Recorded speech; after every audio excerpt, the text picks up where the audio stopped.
Cabinet Secretary, that is Julius Migoso Gamba, was attending a function this morning, and of course he was talking about including the latest update of the KCSE 2024. Welcome to our broadcast. My name is Abdiaziz Hashim. The sign language interpreter at the bottom end of the screen is Ann Wangeshi. Let's get started to inform you, and of course you can talk to us on our social media platforms at KBC Channel 1 and at Abdiaziz Hashim 2. We start off from the August House, where Cabinet Secretaries have been put on the spot for what it is termed as a habitual failure to honor invitations to appear before the House to respond to questions of national importance. Now, senators on Wednesday morning took issue with the absence of CS for Tourism and Wildlife, that is Rebecca Miano, and her health counterpart, Dr. Deborah Mulongo Baraza, who had been invited to the Senate chambers to shed more light on matters related to their ministries. According to the senators, there are concerns that require urgent responses from the CS, such as the quagmire facing the Social Health Authority transition. The Senate was forced to adjourn even as members called for a censure motion against the CSs. The monitoring devices to a rhino in the national park. Niko na usuni nataka nisaidiwe kwa sababu mtu anaitwa John Muturi Mugo Kiambere Ward ambaye ameua na ndovu jana na leo mvua inanyesha.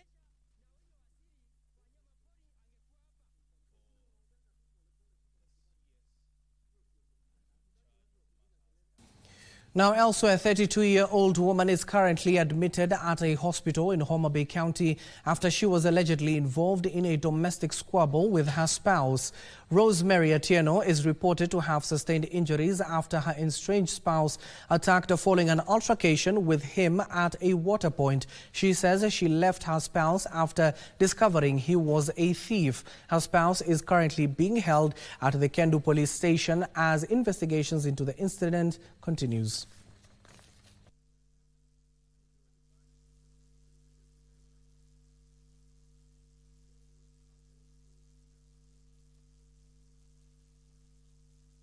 Tabia yake ilikuwa mbaya, anaiba vitu za watu na anatoroka. Sasa nilichoka na hiyo maisha nikarudi kwetu. Venye tulifika tu hapo kwa maji, tukastuka amefika akaanza kunikata. Nilikata kichwa, mkono naye hawezi fanya kitu chochote. Hii naye ilianguka chini.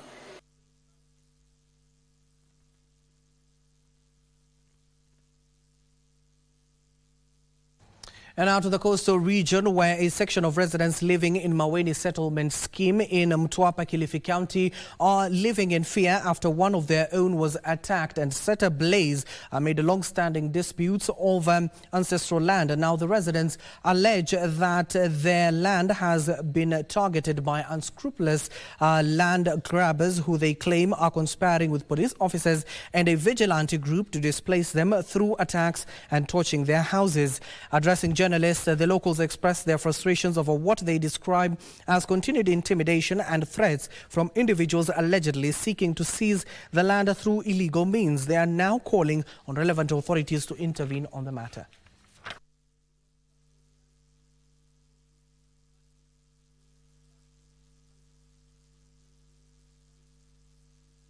Mabwenyenye ameharibu Maweni kwa ishu ya mashamba. Wamechukua vijana, wameweka karibu yao kudhulumu vijana wengine na wazazi wetu. So kuna vijana baadhi wetu wanatembea na mapolisi usiku kutubishia kwa manyumba na kushika vijana. Walikuja kwangu kwa nyumba, wakanikosa, wakapata pikipiki yangu hapo, wakavunja na then wakatoka. Pigiwa simu hapo na majirani wakaniambia njoo Maweni, nenda Maweni haraka. Kuko na bwanako amekufa na anachomwa. Sasa nikamuuliza, kwa nini bwanangu amefanyaje mara moja hii saa 12 hii ametoka sasa hivi. Saa hii mara moja hii Hassan amekufa, kwani amefanyaje? Hata kama pengine ameiba, amesulumu mtu, basi situjue, kwani si sheria haiko. Hata kama mtu ni kushikwa na kuwekwa ndani, sasa ataenda kujieleza. Kwa nini Hassan anaoa kiunyama na sisi hatujui chochote? Kwaendelea nini? Hii yote ni kupigania maploti, mashamba kule.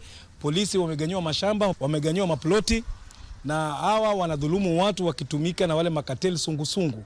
Sasa kama wewe you are against police na wale watu wengine mabwenyenye kupata ploti vile Hasani na maploti zile nzao, utauawa, na hata ukiuawa inakuwa ni mob justice. Kwa hivyo Hasani aliuawa na mob justice, na polisi walikuwa pale wakiangalia Hasani akiuawa na hawakufanya lolote, na mpaka wa leo waliomuua Hasani wanajulikana. Nobody has been arrested.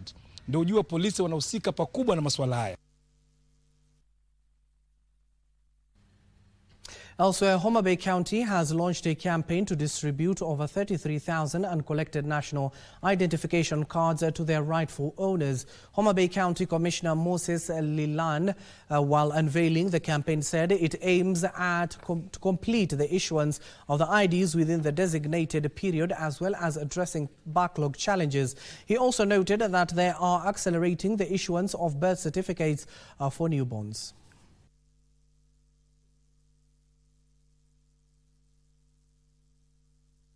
We currently have a total of 33,000 IDs which remain uncollected. And within the RRI period of 10 days, we want to ensure that 33,000 IDs are being issued out. Also the birth certificates. Ordinarily, you get a birth certificate within 24 hours.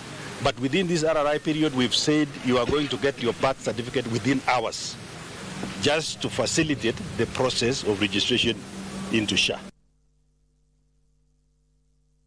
And in other news, hundreds of irate residents in Gakoe village, Githunguri sub-county in Kiambu County have raised concerns over what they say is an increase in cases of insecurity cases and gender-based violence. This follows a recent attack on 69-year-old Hannah Njeri as she was delivering milk for sale at the market. Githunguri sub-county police commander Mary Kaimenye says that they have launched a manhunt for the suspect. Residents are calling for increased surveillance by security agencies to restore security. Kuna mama ambaye aliweza kukatwa na panga akitoka kupeleka maziwa karibu na gate yake. Ako stable katika hospitali ya Kiambu level 5 na anaendelea vizuri, ako out of danger, na uchunguzi tumeanzisha na tunaamini ya kwamba tutapata huyo mhalifu ambaye aliweza kutekeleza hicho kitendo. Kwa hii nini yetu kunaonekana hakuna security, hatuna security mzuri. So tunaomba security mzuri na haki yetu tujue kama wamama hatutakuwa tukienda asubuhi ama tutakuwa tukifanya aje. We need people who will look after us, particularly in the administration side. Let those people come to us and inquire from us. Let us also, we need also to assist them.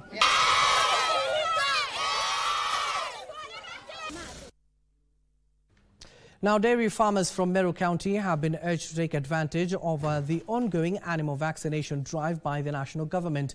This was the call by Meru Dairy Union Chief Executive Officer Kenneth Gitonga, who says that it is crucial for dairy farmers to ensure protection of their cattle through vaccination to prevent diseases, especially during the rainy season. Additionally, he says the dairy union targets to process over 1 million litres of milk every day by the end of next year, noting that currently the union processes at least 6,000 litres per day. He also encouraged the youth to venture into agriculture, preferably dairy farming, due to the increased demand for milk. All the animals in the country, I really want to encourage the farmers to support, because vaccination will prevent us from very many diseases. We are targeting to process over 1 million litres by end of next year. We are approaching something slightly above 600,000 litres per day. I want to encourage the youth that there are opportunities in agriculture.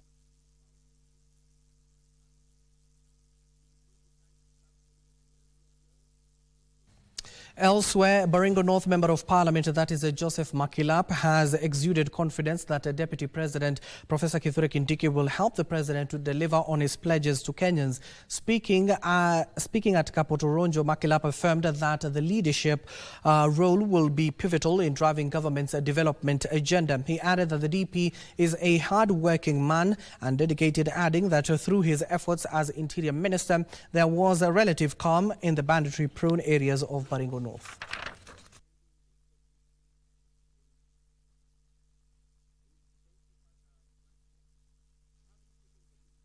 Ile maneno tumepitia hapa. Mungu, rais na Kindiki alitusaidia kwa hii maneno ilikuwa hapa insecurity hapa. Mashule yote ambaye mlikuwa mkuje tuombe huko, yote tumefungua 100%, all our schools. Because there were hard work of a gentleman called Professor Kindiki. Akanishika mkono kama mbunge wenu. Nikiambia tufanye hivi, ananiambia twende kazi. Nikamwambia nisaidie hivi, anasema shika enda kazi. Huyo ni mtu mungwana au si mungwana? Huyo ndio atamsaidia rais kuendesha sera ya serikali ya Kenya Kwanza.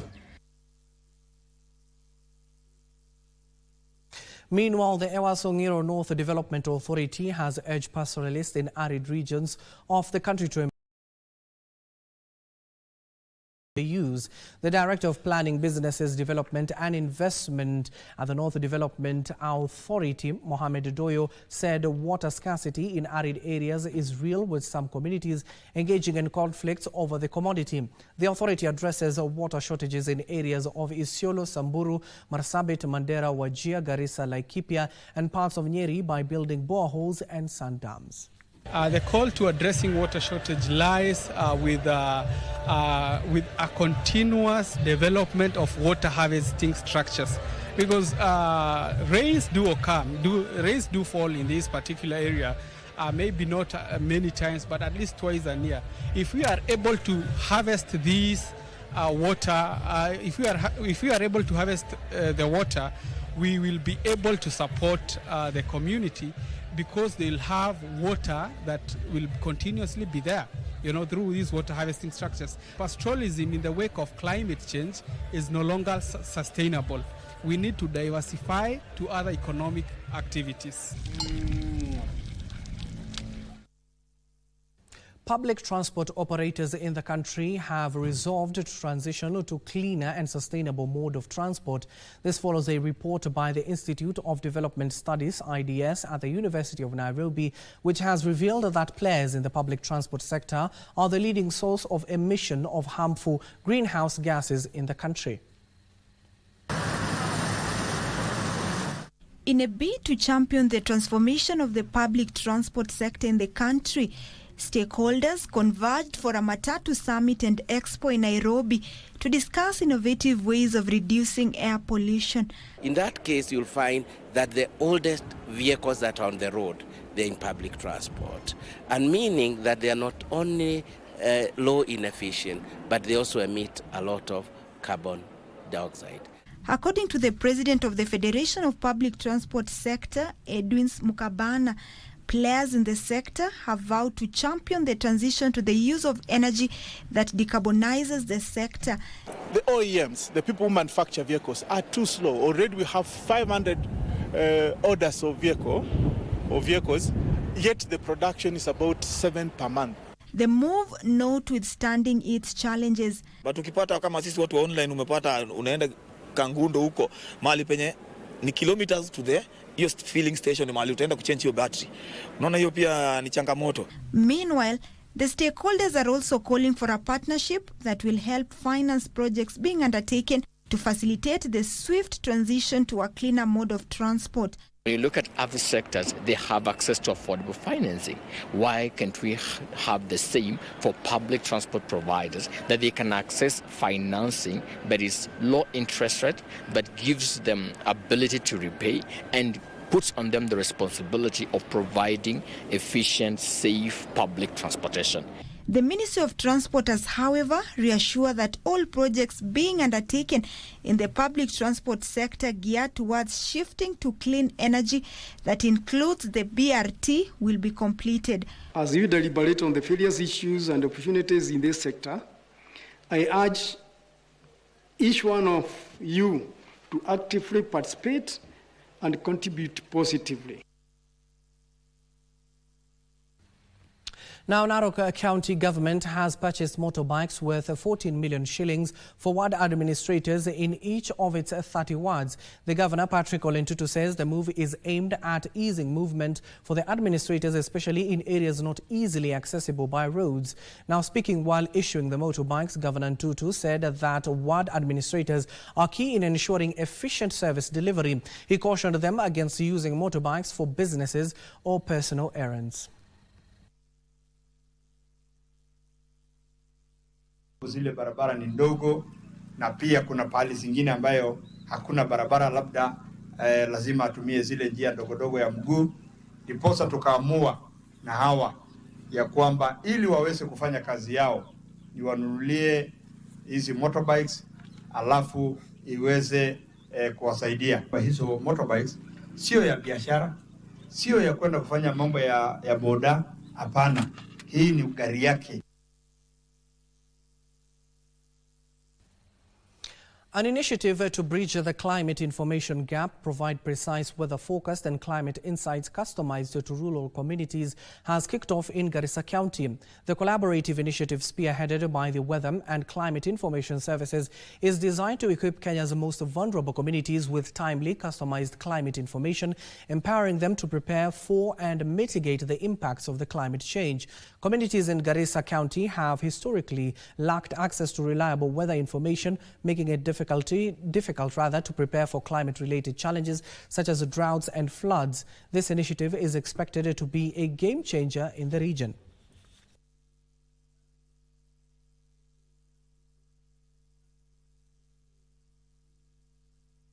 Timely communication of climate information helps prevent the economic setbacks and humanitarian disasters that can result from climate extremes and long-term climate change. The aim of this project is to build the resilience of communities and adaptive capacity to respond to climate-related extreme weather events and disasters. Now I want to take you live to a developing story at the SKM Center in Karen, Nairobi County, where the Wiper Party leader, that is Kalonzo Musyoka, is currently addressing members of the Fourth Estate. Let's listen in to the proceedings there. But that's okay. It's our country. That is not name calling. You can be sure that you will never get from this awardee stone throwing. We will throw stones from our heads. Maybe sometimes we can do so with sharp criticism, but we will not take a panga and hurt a Kenyan. We will not get a stone and hit a fellow Kenyan. That is the message to the leaders. So let us be very sharp about this. Once again, thank you. Thank you, my brothers here and young Gen Z here. Kamau, according to me, broke a world record here, Kenya. He drove from here to Luanda and drove back on Saturday. Young man driving himself. They have energy also, and they talk like Hanifa. They don't follow any protocol. They just tell you as it is. All that is the Wiper Party leader addressing members of the Fourth Estate in regards to various issues. Of course, he has been awarded, and our reporter Giverson Minor will be giving us a detailed brief in our subsequent bulletins. And of course, the Wiper Party leader there was talking about the transition of the Social Health Authority, where you do know yesterday what happened, where the Chief Executive Officer was suspended to pave way for investigation for the next 90 days or so. And it is 17 minutes past the hour. We need to take our first commercial break, but when we come back, we'll be talking about the veterinary sector. We do have Dr. Kelvin Osore, the National Chairperson of the Kenya Veterinary Association, already with us here in studio. And once we come back, we'll be having that interview on our business segment. So don't go too far.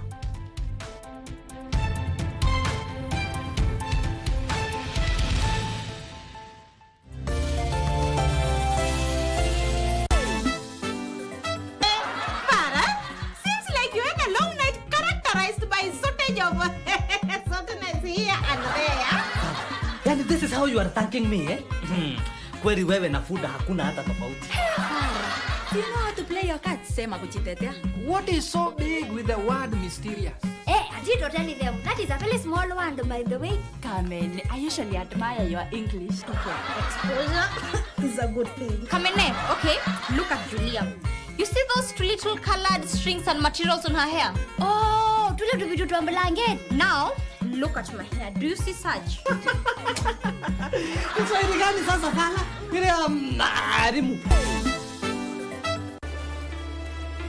Kwa nini waende kufunga biashara za watu? Kwa sababu hazikufuata utaratibu wa kiafya kama vile Kiza alivyopendekeza. Kiza? Huyo Kiza ndo nani? Kwani wewe ni nani hasa? Unaweza nifanya mpango pale kwa kiongozi. Kalume, mimi niliamua sikuiti tena kabisa.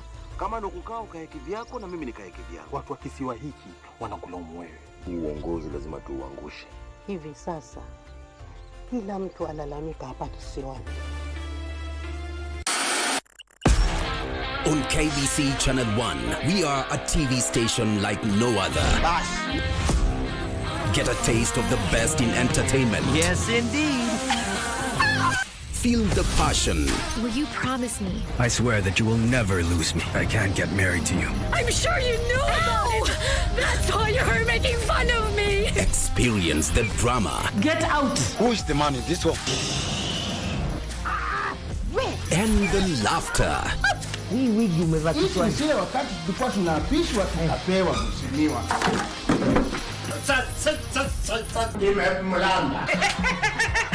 Move to the beat.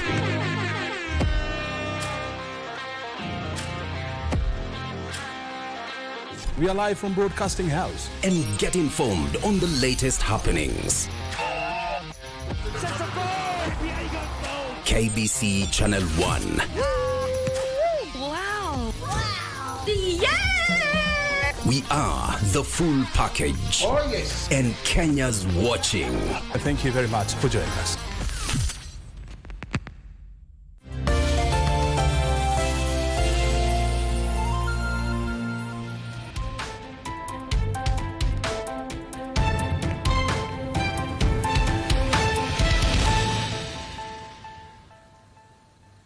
Welcome back and thank you for staying with us. Before we delve into our interview portion, I want to take you once more live to a function that is currently happening here in the capital. It is all about the advocacy for mental health of the men and women in blue uniform. Let's listen into the function that is currently ongoing.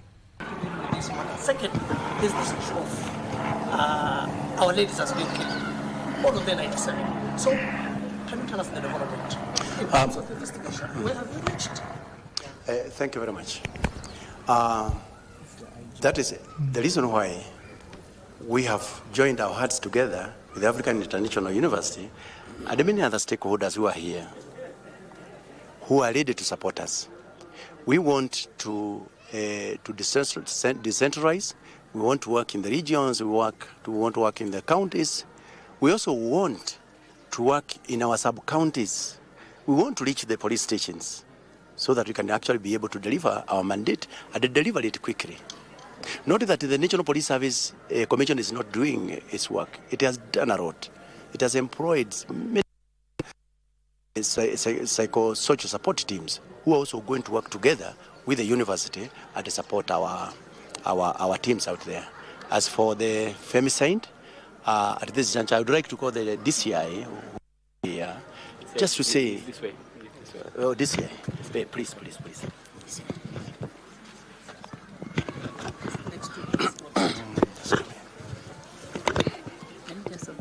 Okay. Thank you very much, sir. Yeah, it is true that in the recent past, as a country, we experienced in the areas of femicide and generally the offense of murder and homicides. As the National Police Service, we have taken so far some very, very pragmatic steps to make sure that all the perpetrators are apprehended and processed before court. In the few incidents that happened, we were able to profile, identify, and arrest the suspects. The latest incident was that which occurred in Kasarani. the old lady who was killed, and we were able to apprehend the culprit. We cannot say per se that these criminals are targeting our ladies. After acts of criminalities, so there isn't a specific intent to target our women. We have, through the assistance of the Inspector General, been able to build the capacity and the capability of our homicide detectives in terms of resources, in terms of training. And I can assure Kenyans that we are up to the task. And whoever is involved in any issue of femicide, we shall get hold of them. So far, how many people have been arrested? And when are they going to be arrested in court? For which particular incident? Because we have arrested several of them. For the latest one in Kasarani, is in custody. And that person, I believe, must have been arraigned before court this morning. But we shall apply for custodial sentence because still we are progressing with investigations. So ours is to put to notice these people who are hell-bent on killing our women, killing our men, killing our mothers and children. We will be able to get all of them very, very soon. How do you describe this incident? Why only ladies? Well, like I've told you, that is our reporter Aden just talking to the DCI boss, that is Amin Mohammed, as well as the IG, that is Douglas Kanja, on the various femicide cases that have been reported here in the country. You do remember it was just a few days ago where the police service talked about 97 women being killed in 90 days. And of course, the latest incident was yesterday's Kasarani, where of course the culprit was apprehended. And according to the DCI boss, he was presented before the corridors of justice. And of course, they are seeking for custody so that he can remain under the police custody as investigation continues. We'll have more for you in our subsequent bulletins. Now to another story where the Education Cabinet Secretary, that is Julius Migoso Gamba, was this morning at the Commission for University of Education launch of 2024-2028 strategic plan, where he was able to address. Let's get to hear what the CS said. In order for them to be effective. The other pillar is a pillar of governance. We are emphasizing that the universities have to have proper governance with mandates properly separated between the Senate, between the Council, between the management, and this is part of what the strategic plan is calculated to ensure that happens in these universities. So basically, it is a journey that we have starting from Q, so that it can trickle down to all the universities. And as a regulator, the strategic plan is flexible so that it can continue changing and mutating depending on the circumstances. And issues relating to globalization, where we want to improve our universities to be able to attract students from both the region and globally. Issues relating to niching of our universities so that we can identify our specific universities with specific courses, so that we can know that, for example, a particular university is good on IT, a particular university is good on agriculture, etc. So this is some of the things that this particular strategic plan is speaking to, and it's a 5-year strategic plan from 2024 to 2025, and it's a good start. Well, that is the Education Cabinet Secretary Julius Migos Ogamba at the launch of the 2024-2028 strategic plan of the Commissioner for University, of course, members of the Fourth Estate, just asking the CS on the current status of the education sector. And our reporter, that is Joseph Wahungu, is currently attending that particular brief and will tell us more in our subsequent bulletins. But once more, we need to take a short commercial break. But when we come back in our business segment, we're focusing on the veterinary sector, where we do have Dr. Kelvin Osoro, the National Chairperson of the Kenya Veterinary Association, here with us in studio already, so don't go too far.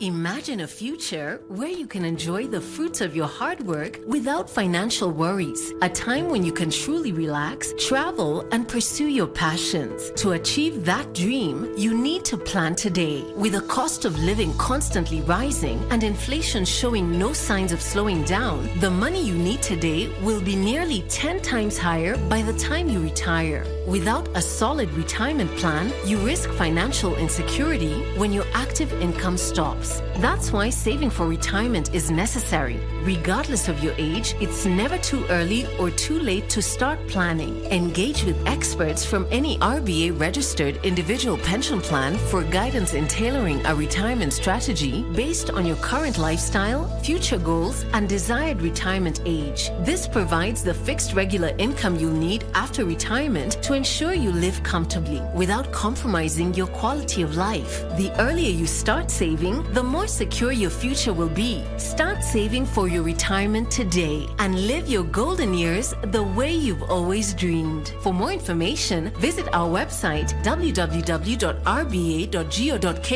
call our toll-free line 0800 720 300 or email info@rba.go.ke. Secure your future. Secure your peace of mind. RBA, safeguarding your retirement benefits.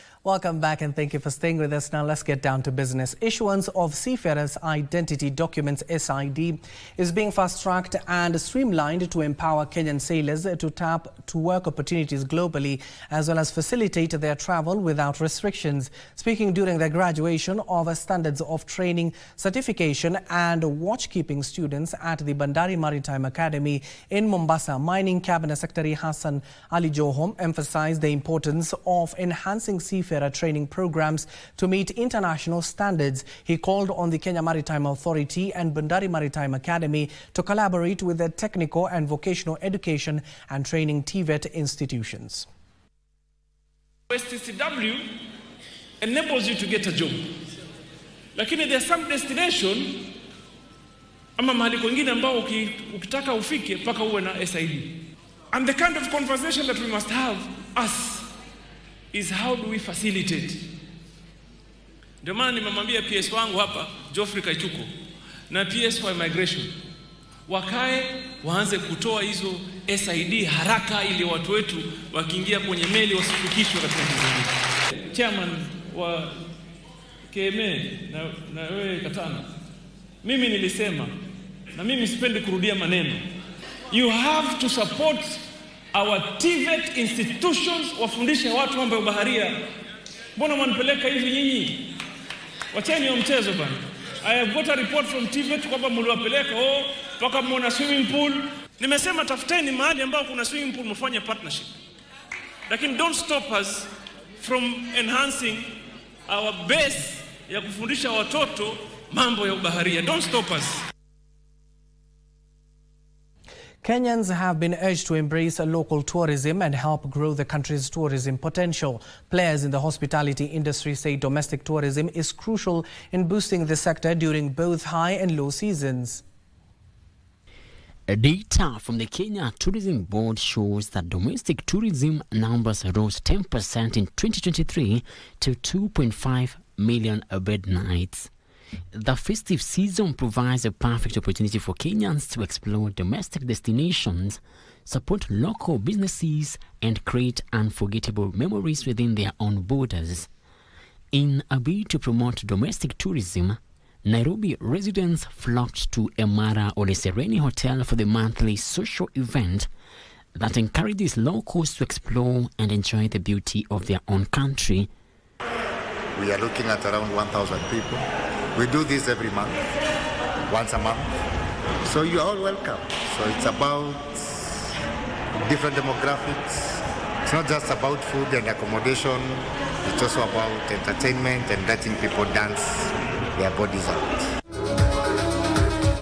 The event featured a fusion of Afro house music, rhythmic beats, and a spirit of togetherness aimed at fostering a sense of community among Kenyans. Frederick Moki for Lunchtime News. And Moki, thank you for that report. Now to our interview bit. Today we are focusing on the veterinary sector. And of course, when it comes to the current situation regarding the antibiotic use of among poultry farmers in the country, joining us is Dr. Kelvin Osore, the National Chairperson, Kenya Veterinary Association. Daktari, thank you for joining us this afternoon. Thank you, Abdi. And maybe we start there, Daktari. Just give us a status update when it comes to the use of antibiotic among our poultry farmers in the country. Thank you, Abdi. That situation is a bit, I would say it's a dilemma, because then on one side you have farmers who are prudent and they observe, sustainable farming practices. They ensure that they only use antibiotics with a prescription. But then there are few, as is the case with any other business, who love taking shortcuts. So you have farmers who will use antibiotics as a replacement for the best practices, including good biosecurity, ensuring your flock health is good, ensuring you see a vet if you have a problem, and so on. So I wouldn't say we can condemn the whole industry, because there are those farmers and those producers who actually adhere to the international standards. But we cannot, of course, sweep under the carpet the fact that there are those farmers who don't want to do that, and they want to grow their chicken, you giving growth promoters, antibiotic growth promoters. They want to, whenever the chicken has any issue, they will not go to a vet, but they will simply put an antibiotic into the feed or the water. Yeah. Maybe given that they have taken, for those some you're talking about who are currently doing this particular venture, what are the health impacts on a human body, especially once we consume such products when it comes to antibiotics? Maybe I will start with the statistics on antimicrobial resistance, which are very grim when you look at them. About globally, by 2020, we lost about 700,000 people to antimicrobial resistant pathogens. And 90% of these mortalities are happening in the low and middle income countries, including Kenya. The burden of AMR in Kenya is quite high. And the reason is because we haven't had any new class of antibiotics since 1987, because it's very expensive to create these molecules. It's a very long process and so on. What this is doing is that anytime you use an antibiotic in a way you shouldn't use, let's say in poultry, in your cow that comes out through the milk, you're risking a patient taking that milk, a human being taking that milk, and then coming down with an infection that does not respond to the antibiotics it should respond to. So it has led to a lot of death. Unfortunately, 1 out of 5 of deaths linked to AMR occur in children under 5 years. So the burden is really big, especially on a country like Kenya where the healthcare system is already suffering from other challenges. And of course, with that in mind, as the Veterinary Association, is this, I'm sure this is not legal, then what course of action do the association take when they find such farmers using unscrupulous means to ensure that their produce are fattened? So what we've done, from the association level is mostly advocacy and supporting the government. So the government bodies, regulatory bodies, including KEBS, which is tasked with the enforcement of compliance on the products that are in the market and protecting the consumer, and others like the Directorate of Veterinary Services, the Veterinary Medicines Directorate, and so on, need to be doing compliance checks, regular compliance checks, to ensure that farmers are not buying medicines, let's say antibiotics, without a prescription. Farmers are not just giving antibiotics in feed without, a veterinary prescription, and so on. So our work is to support the government in that measure. We also have tried to push self-regulation amongst our members, that you should not prescribe an antibiotic without looking at the animal, making sure that the patient requires those antibiotics. And our members have been at the forefront of championing for such practices. But we need to push for the government to do regular compliance checks. If you find a chicken in the supermarket, a consumer needs to be comfortable enough that this chicken has undergone government compliance checks, that KEBS and the Directorate of Veterinary Services do regular spot checks to ensure that that chicken does not contain high levels of antibiotic residues. There is very little that Kenyans can do without the government actually taking up their role a bit more seriously. You've just talked about some of the measures that have been put in place at the end of the day, but at the end of the day, this is still happening. Especially, tell us which counties have you been able to witness in these particular incidences? And given that in the major towns like in Nairobi, we just eat those farm produce at the end of the day, we don't even get to see or concerned about what is in that particular produce that we are taking. So what other measures can be put in place, or what are these gaps that these farmers are leveraging on to ensure their produce are in the market? Abdi, thank you. The biggest gap actually has to do with the capacity of the government regulatory agents to enforce the law. Because the Veterinary Medicines Directorate, for example, has been doing a lot of work to ensure that agrovets are not selling antibiotics without a prescription.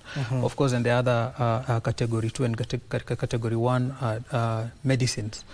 But that body does not have enough inspectors, for example. So they are not in every part of the country. So what the government needs to do is to actually fund these organizations better to ensure that the level of compliance in agrovets and amongst our farmers is high and meets international standards.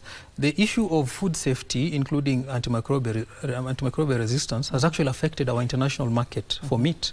At the moment, there are a lot of markets where our meat is not exportable. We can't export to those markets. And it's because we cannot guarantee that our meat is safe for consumption. And safety carries a lot of weight for especially the Western markets. So the issues of antibiotic residues in meat, foodborne pathogens, and even just the system of traceability need to be, there's a lot of effort that needs to go into that to ensure that we can access these markets. But finally, I think also we need to look at the regulatory framework. At the moment, I know there's a tussle between pharmacists and vets on who should control the regulation of veterinary medicines. But of course, as the Kenya Veterinary Association, we say we are the ones using these antibiotics in the market, on the farms and so on. We are the ones who know how best to regulate that industry. And so we have been urging members of parliament to reject any push to move away the regulation of veterinary medicines from the Veterinary Medicines Directorate to the proposed Kenya Drugs Authority. It's going to water down the benefits that have grown out of the establishment of the Veterinary Medicines Directorate, and is going to lead to wanton use of antibiotics, and is further going to affect public health and international trade for the country. In just 30 seconds, your final remarks, Daktari, and where is civic education in this matter? In just 30 seconds. My final remarks are simple. Kenyans, you need to ask for more from the poultry producers. You need to ask for more from your government. The meat you eat has the power to help you health-wise, but it also has the power to make sure that your health is a nightmare. So demand for more, and we ask the government, of course, to put in more resources in that process. Thank you so much. That is Dr. Kelvin Osore. He is the National Chairperson of the Kenya Veterinary Association. Thank you for your time. And of course, that is the latest update from the veterinary sector, especially when it comes to antibiotics that are being used in poultry farming. And in other news, the Conference of Parties entered day 3 on Wednesday in Baku, Azerbaijan, with Kenya expected to take to the podium to enumerate the policies and projects it has put in place to deal with climate change crisis. Prime Cabinet Secretary Musalia Mudavadi will do the readout on behalf of President William Ruto as the talks enter critical stage. Members of the African civil society have lashed out at the rich nations for failing to honor various climate finance agreements aimed at helping developing countries deal with the negative impact of climate change. O'Brien Kimani has more from COP29 in Azerbaijan. It is day 3 of the COP29, which is taking place in the city of Baku, Azerbaijan. World leaders continue to issue their official statement, giving a hint as to where they stand when it comes to matters climate change.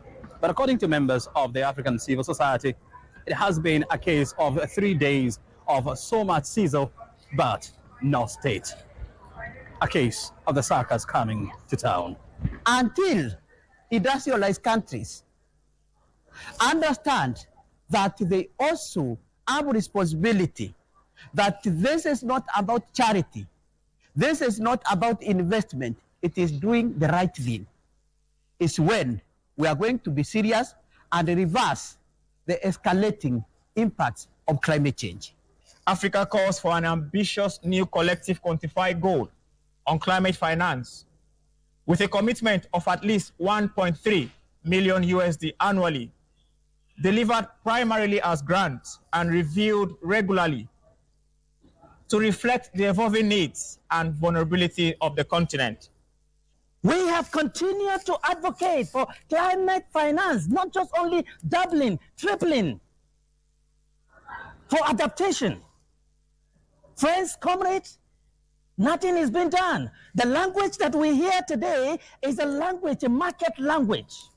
Let's play. The Kenya Simba's head coach Jeremy Pawota has named a squad of 25 players who will face Uganda Cranes this Saturday in the return leg of the Elgon Cup, where they are determined to come out victorious. Hilary Mwanjilwa of Kabras Sugar has been brought in to replace Ernest Obat Kuke, who was unable to travel to Uganda because of school commitments. Teddy Akala of Kabras Sugar and Beldado Geta of Menengai Oilers, who missed out during the first leg, have been added to the travel team. Majority of the players who are retained are drawn from Kabras Sugar, KCB and Menengai Oilers, as well as they include, among others, Ephraim Oduor and Barry Young, Griffin Musila, Tyson Maina, Ibrahim Ayo, Samson Onsumo, Timothy Omela and Paul Mutsami of the Kenya Harlequins. The Kenya Simbas beat the Uganda Cranes 27-25 in the first leg of the Elgon Cup at Arfwea grounds and will be looking forward to retain the prestigious cup this Saturday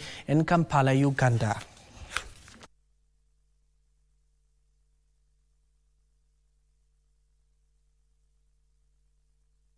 200 football teams are geared up for the second edition of the Sakaja Super Cup, which enters the next round of elimination at the sub-county level this weekend. The draw was conducted by the governor of Nairobi, Johnson Sakaja, who is spearheading the Sakaja Super Cup under the auspices of the Johnson Sakaja Foundation in conjunction with the FKF Nairobi East and Nairobi West branches, as well as the county government of Nairobi. The weekend matches will see defending champions Githurai All-Star carry on their squad against Bentos United in Roysambu as their rivals Victor's Faith face Roy FC in the Kasarani sub-county duel. In Nairobi East, Huruma Youth will face Sagan City, while Asek Huruma will be away to Shofko Mathare. Now, Mbotela Kamaliza will face off the Jericho, as well as All-Stars in Makadara Sub-County as Gava FC plays Makadara Youth. Kawaski from Starehe Sub-County and Spadeworks FC were lucky to secure a bye into the next round. However, Ajax FC will get to play against Highway School Boys as NYS host Pelico Jam. Icons FC.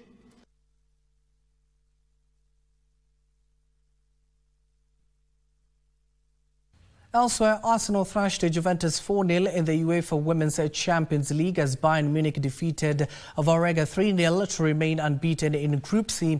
In other matches, defending champions Barcelona hammered St. Paulin 7-0 as Manchester City beat Hambury 2-0 in Group D. The league continues tonight with Group A and Group B contenders in action. Galatasaray will host Wolfsburg as Roma play Lyon in Group A, while Real Madrid will host 20 as Celtic plays Chelsea in Group B. Morning for Little. Oh, it's a great ball for Frida Morgan to finish! Yes! Stanius, she's all on her own in the minutes. Stina Black-Stanius going all the way! Got a cross in as well. Is Mariana Caldente. Cross and goes, and they got another one. Pena through now to Batia, gets in behind, Batia's ball in, and Payol slides it home. Bonmati, oh, surely a tap in. Kika to Lopez, shooting angle. Schluter away, Bonmati, 3-0. Wouldn't quite come for Pena.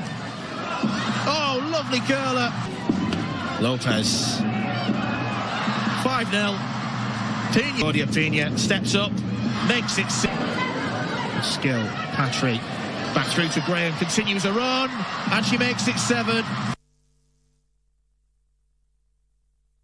Well, it seems the Gunners are firing on all cylinders. Elsewhere, world number 1 Yannick Sinner made it to 2 wins in a row at the ATP Finals group stage after defeating America's world number 5 Taylor Fritz in straight sets of 6-4, 6-4. Russian Daniil Medvedev outplayed Australian's 7th seed Alex in straight sets of 6-2 and 6-4 in another match.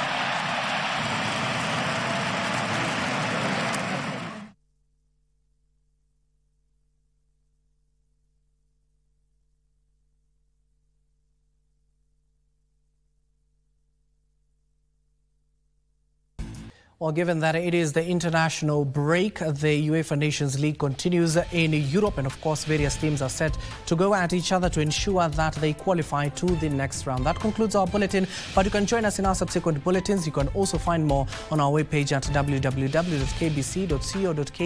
Good afternoon for now, and enjoy the rest of your viewing.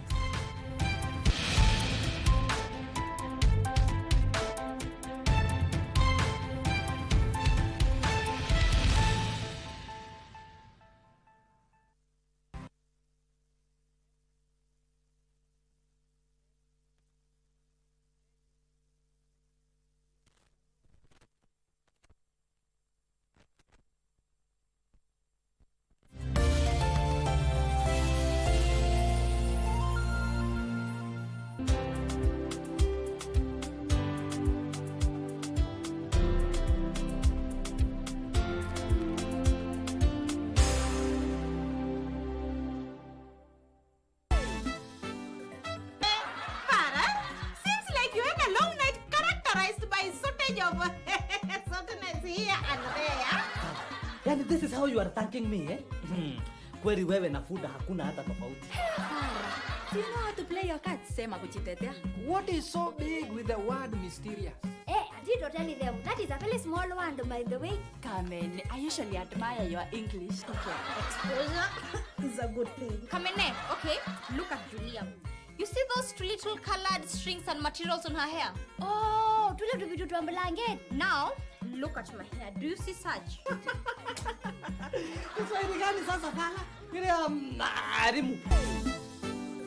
Tuko duniani kulingania dini ya Uislamu kwa walo duniani. Na waumini wote wa Kiislamu basi watakuwa ni wenye kupata al-izza wal sharaf, yani kuwa na fahari na kuwa katika kiwango cha daraja ya juu. Turudi katika dini, mafundisho ya Allah Subhanahu wa Ta'ala katika Qur'ani na yale aliyotufundisha na katuongoza nayo. Kula chakula vile dini yako inavyofundisha, vaa mavazi Uislamu unavyofundisha. Yani insana